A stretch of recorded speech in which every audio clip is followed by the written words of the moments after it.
धन्यवाद माननीय अध्यक्ष जी, आपने एक बहुत महत्वपूर्ण विषय पर मुझे प्रश्न पूछने का अवसर दिया। माननीय मंत्री जी ने बहुत विस्तार से जवाब दिया, लेकिन मैं उनकी इस बात से सहमत नहीं हूं कि जो प्रोग्राम हमारे स्वास्थ्य के अभी चल रहे हैं, इनसे जनसंख्या नियंत्रण इस देश में हो सकता है। हिंदुस्तान ने जिन विषयों में टारगेट अचीव किया है, उनमें कहीं ना कहीं कानून का सहारा लिया है। राइट टू एजुकेशन हो, राइट टू फूड हो, RTI हो, जहाँ पर भी हमने टारगेट अचीव किए हैं वो कानून का सहारा लिया। इस देश में लोगों के मन में विचारधारा है कि जब तक कानून का दबाव नहीं पड़ता लोग मानते नहीं। मैं आपके माध्यम से माननीय मंत्री जी से जानना चाहता हूँ, 2045 हमने एक बैरियर लिमिट रखी है।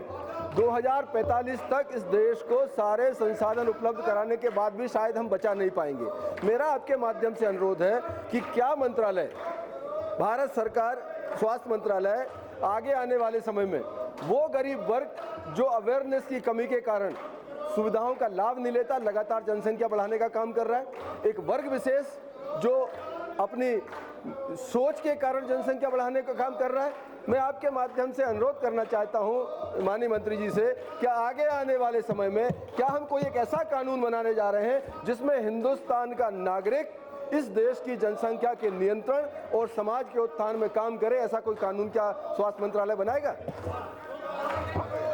अध्यक्ष महोदया, मैंने पहले भी बताया that we are a signatory to IPCD. According to that, we respect the reproductive rights of our citizens.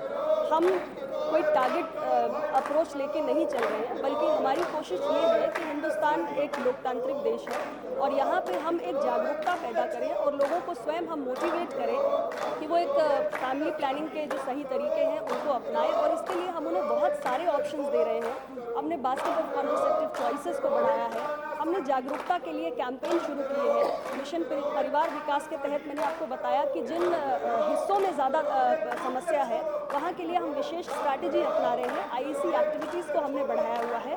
कोई भी ऐसा कानून लाने के संबंध में फिलहाल सरकार विचार नहीं कर रही है, लेकिन हमारी कोशिश है कि हम हर तरीके से प्रयास करें जिससे लोग स्वयं इस दिशा में अपने आप बढ़ें, स्वतः बढ़ें। और मैंने आंकड़ों के संबंध में उसको स्पष्ट करने का भी प्रयास किया है। कहीं ना कहीं समाज में ये जागरूकता आई है, इसीलिए हम इन आंकड़ों में ये इम्प्रूवमेंट देख पाएंगे।